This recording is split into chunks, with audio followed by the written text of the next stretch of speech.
Môre julle, baie welkom terug by ons. Môre Junita, Linda, Lillian. Môre julle. Julle baie welkom. Ja, eerstens Life Happens en soos ons gesê het op die groep het ons almal 'n interessante paar weke gehad. Ek seker dieselfde by julle, baie besig. Maar wat amazing voorreg is dit nie om vanoggend net weer gou 'n bietjie tyd te kan hê om by Abba Vader se voete te kom sit nie. En ek dink ons het 'n interessante gesprek wat ons vanoggend bietjie ons harte met julle wil deel. So ek gaan oorgee vir Lillian. Hallo julle, ag, dit is so lekker om weer saam met julle te kan wees vandag en saam met julle te kan kuier. Maar ja, ek wil begin met 'n droom wat ek gehad het gisteraand, want Abba is net so amazing om altyd net vir my drome te gee en ek dink dit pas so in by wat ons wil doen vandag. So ek droom gisteraand, ek gaan die Comrades hardloop. So ek is nou by die Comrades en julle weet, baie keer as mens nou so die Comrades kyk op die TV, dan het hulle mos nou hierdie van die outfits, baie van die mense, hulle draf op vir 'n kos of wat ook al en het hulle mos nou hierdie van die outfits. So ek is nou ook daar na van die outfit. Dis nou die eerste keer dat ek die Comrades gaan hardloop. Maar terwyl ek nou so die Comrades hardloop, droom ek is daar nou ook, daar's verskillende stalletjies so reg op langs die pad. Maar nou lekker stalletjies waar jy nou lekker aktiwiteite en sulke goeders kan doen.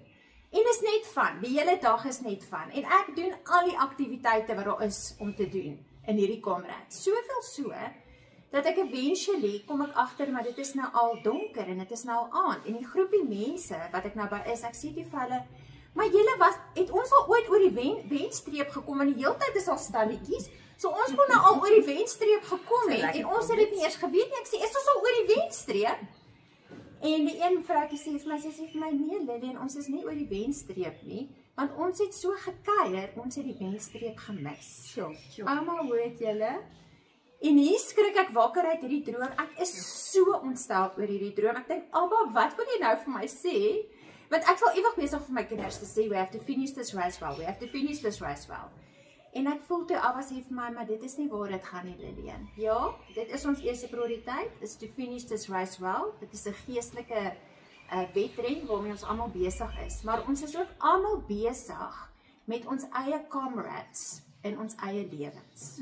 'n paadjie wat net jy stap en die omstandighede wat jy jouself in bevind. En Abba sê vir my toe net dat, jy weet, ons kan of kies om van te hê langs die pad en nie te hoor wat hy vir ons sê nie, of ons kan kies om net baie keer die lewe ernstig te vat en te hoor wat hy vir ons wil sê.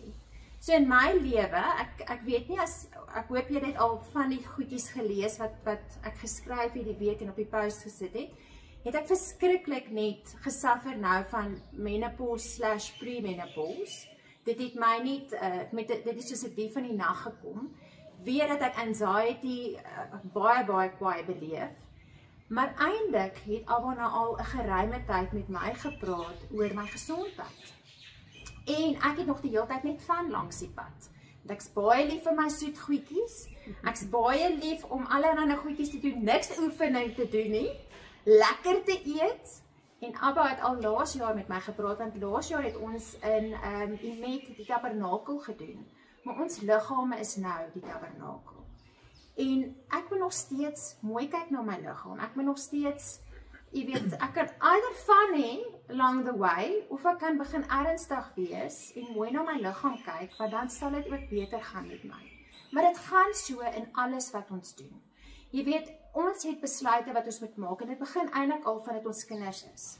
Ons kan as mamma sê, nee, jy mag nie 'n lekkertjie vat nie, maar jy gaan vat skelm en lekkertjie, dan sit 'n besluit wat jy maak. Jy kan of besluit jy wil hard leer, want dit is matriekeksamen en jy wil mooi punte hê, en jy gaan nie hard leer nie en jy gaan nie daai punte behaal nie. Dieselfde sê nou maar in ons huwelike, jy kan of kyk vir mooi vrouens, of jy gaan besluit, nee, maar I'm going to stay true to the wife that I've got. So het ons almal besluite wat ons die hele tyd moet maak. En ek dink my droom gaan oor, watse besluit gaan jy maak? Wil jy speel deur die lewe gaan, of wil jy actually hê, en jy wil die wedloop, en jou eie lewe ook, jy weet, goed eindig, soos jy wil die marathon klaarmaak in jou eie lewe, sodat dit kan goed gaan in jou lewe. So dis die droom, dit is wat Abba op my hart gesit het. Net vir my so gevoel dat dit het aanklank met wat Linda wil sê, want Linda wil juist praat oor ons mountains, en so nou gaan ek oorgee aan Linda, want baie keer aan Linda, want ons moet ons mountains oorkom op 'n manier. Ja. Weet jy, in mountain kan menopause wees. Ek is daardeur, laas jy gelag toe vir jou sê, ek het toe 'n bietjie paniek gehad met menopause, ek verstaan dit. En menopause kan regtig, maar ek het agterkom as daar spanning is, maak dit jou menopause simptome erger. Maar dit kan 'n mountain wees. En ons almal het mountains wat ons face. En ek het die Here die week so dat die Vader op my hart gedruk dat speak to your mountain. Don't ask Jesus to move your mountain. Speak to it. Because we received authority in Christ. En Jesus het so duidelik gesê that we can step on serpents and scorpions and it will not harm us. And even if you have poison, hier ek gaan lees in Markus 16, even if you have poison, it will not harm you because we have authority in Christ. En ek dink nie ons as Christene loop in daai authority nie. So wanneer dit die menopause met my, daai ding so aangekom het wat jy voel of iets op jou kom sit en dan kom hierdie warm gloed. En daai warm gloed is nie sommer 'n flash wat hulle sê, as dit 'n flash is, dan okay. Maar hy hou net aan en voel of jy uitkook. En dan het ek in tale gebid. Dit was hoe ek geleer het, dit is hoe ek te bowe kom. En dan moet jy na jou liggaam kyk om te oefen. Daar is sekere goed ons moet, want jou liggaam is 'n tempel van God. He wants to live in this body. So we have to give him honor in our body. En dan met die challenges wat ons face, these mountains. Sometimes a mountain that you're facing is not moving, but it's a mountain within you. Daai resentment wat jy het, daai unforgiveness, anger, fear, whatever it is wat jy binne daai mountain, dis een wat jy direk kan mee deel, because that's within you. En ek het so gekry, speak to this resentment that I'm experiencing with whatever I'm facing, because my Father will move that mountain, because Jesus gave me authority in that.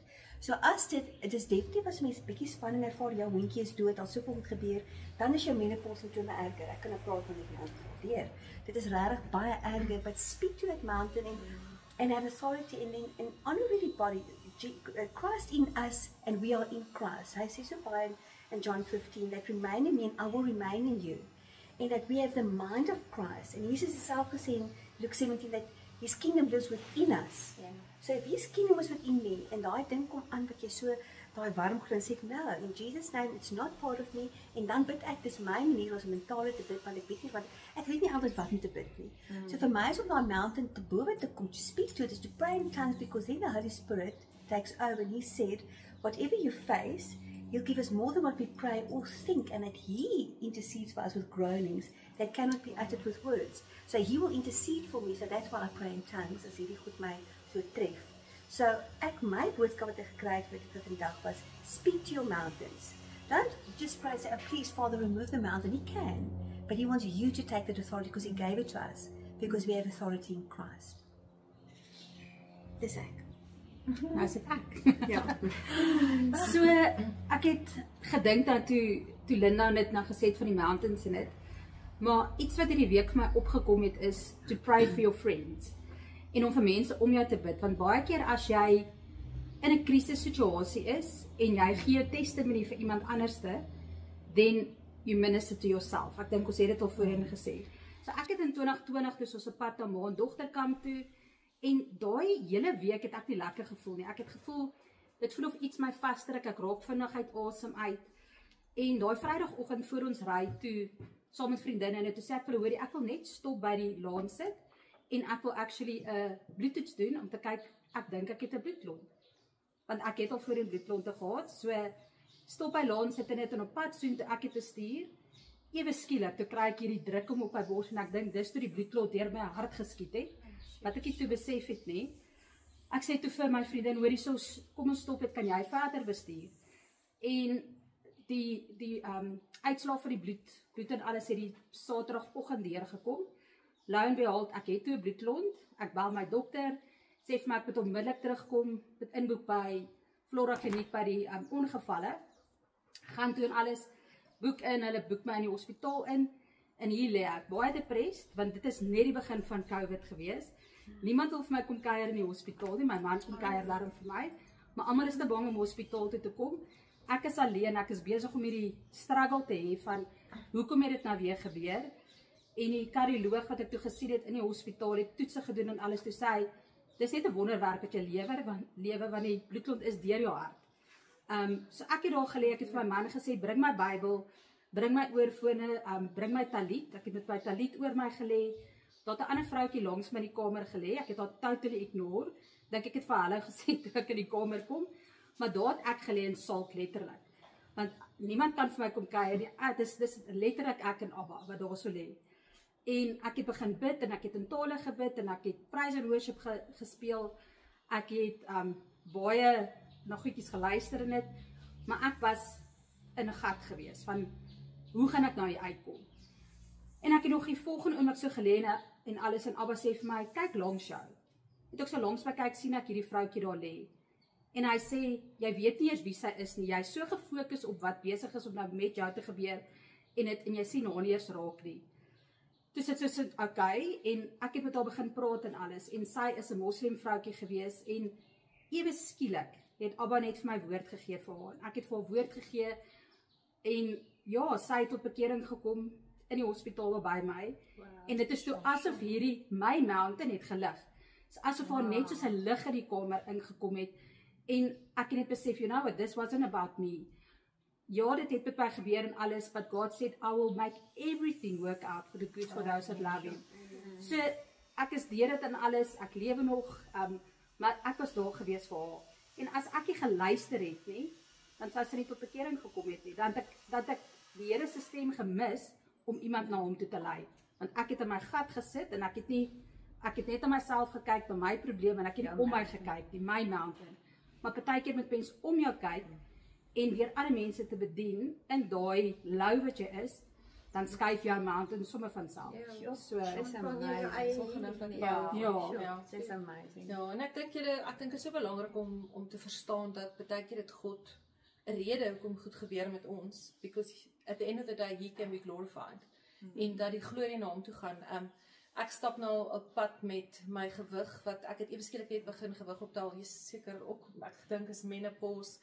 En op 'n stadium toe dokters toe gegaan, toe vind ek uit ek het gewasse op my skildkliere aan albei kante en nogal redelik aggressief en ek is 'n worshipper, die van julle weet ek sing.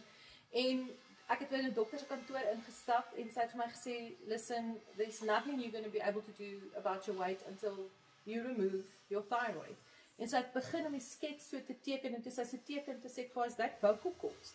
Dus sy sê vir my ja, want hulle opereer op jou stembande, want dit is waar jou thyroid sit. So sy sê die kans dat 50% dat jou stem gaan aangetast word.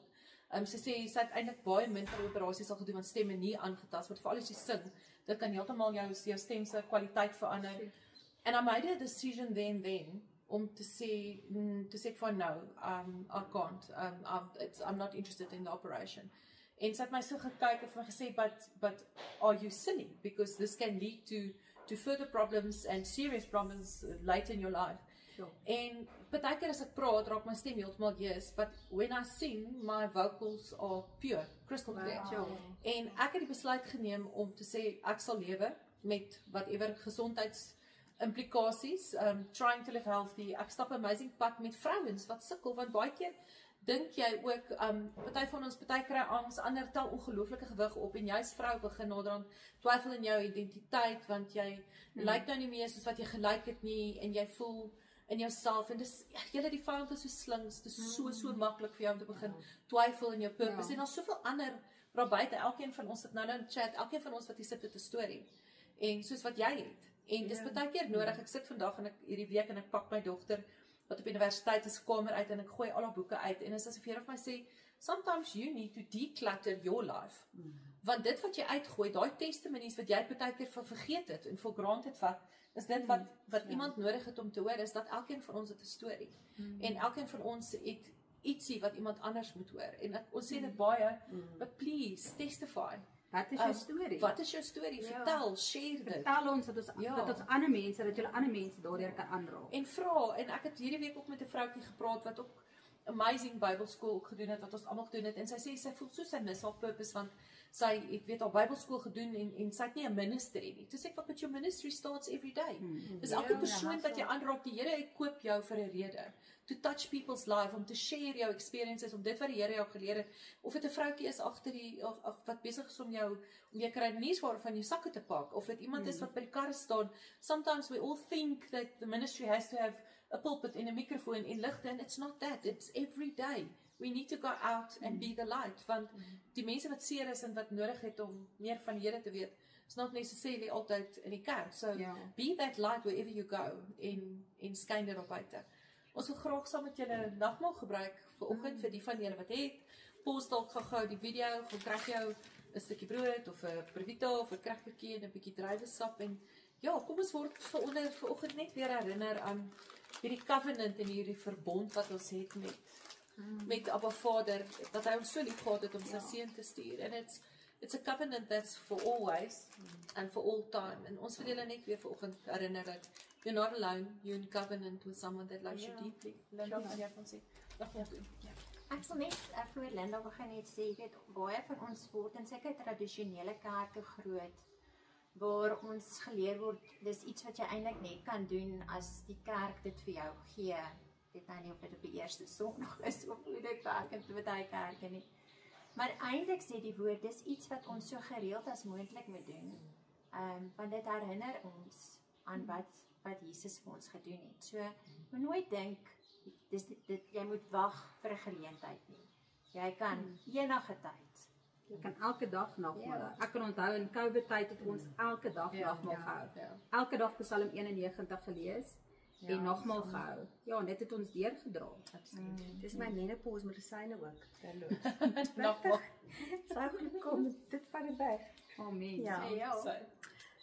So when we have the bread, Jesus said every time we have the bread, we think about his body that was broken. Sy liggaam was gebreek vir ons om heel te wees. En soms is dit nie heel wat jy sien nie, soms is dit heel in jou hart waar jy genees. So as jy die brood eet, dan sê jy, thank you Jesus, your body was broken for us to be whole. So jy kan die broodjie eet en wanneer jy eet, neem dit in en dink hoe jou liggaam, jy het Jesus se DNA in jou sel, hoe jou liggaam elke sel hernuwe word, want sy liggaam is vir ons gebreek.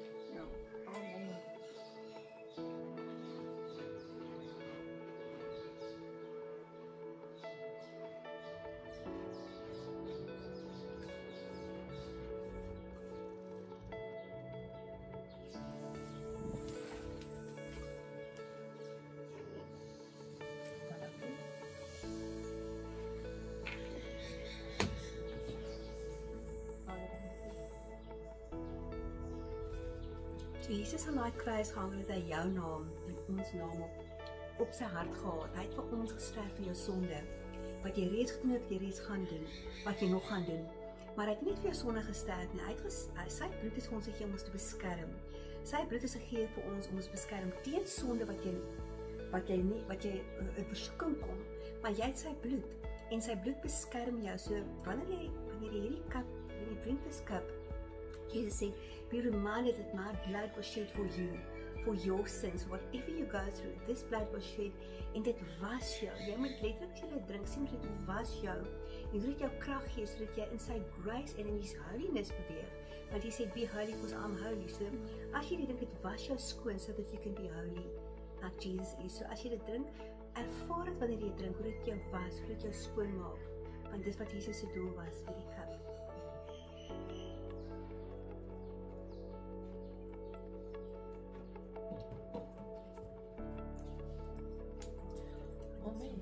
Laaste dingetjie, finish this race well, maar maak ook jou eie, wat het ek nou gesê, wat het ek gehardloop, die Comrades, maak ook jou eie Comrades in jou dag-to-dag lewe. Finish dit ook met goeie besluite wat ons maak, goeie besluite. Amen. Kan julle lekker naweek.